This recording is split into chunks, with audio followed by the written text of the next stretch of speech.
Today, I'm going to teach you a trick that I've gotten a lot of requests for, and that trick is a kickflip. So let's get into it.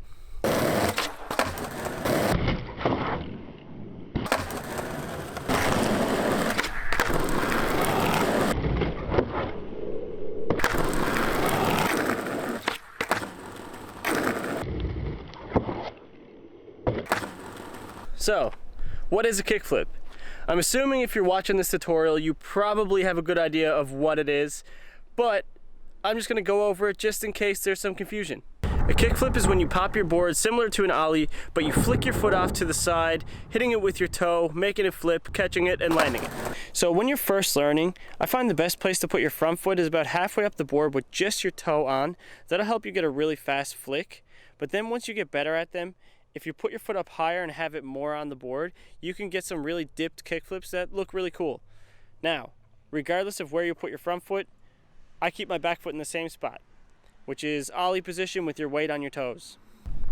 I'm going to show you the difference foot positioning actually makes. So I'll do them with my foot up higher, and then I'll do them with my foot down lower. So when your foot's up high, it pops higher, but it flips slower. Then when your foot's down lower, I didn't land it, but you see what I'm talking about. It flips faster and pops lower. Now, the foot up high looks much better, but for the sake of learning your first kickflip and landing it, the lower pop, lower foot positioning is a lot easier to get that flip. When it comes to actually flipping the board, you really want to think about rolling your ankle off and through the board. That'll give you a really fast flip.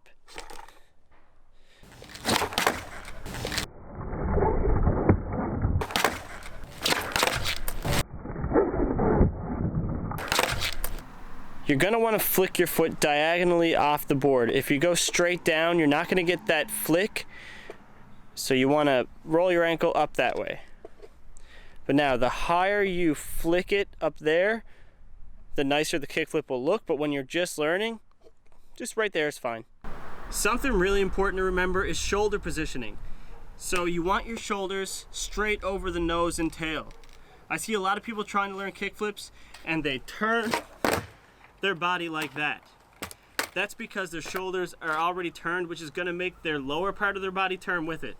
So with your shoulders straight over the nose and tail, you stay with it. As long as you remember the proper foot positioning, the flick, and the shoulder positioning, you should be on your way to landing a kickflip. The only thing you need to do now is just practice. It takes a while to figure out. It's kind of like if you tried to learn how to juggle or something. You understand how it's done, but you can't get your body to do it. So just keep practicing. It'll feel more natural and you'll get it. I hope that tutorial was at least slightly helpful. If you have any questions or if there's anything I missed, let me know in the comments and I'll get back to you. Peace.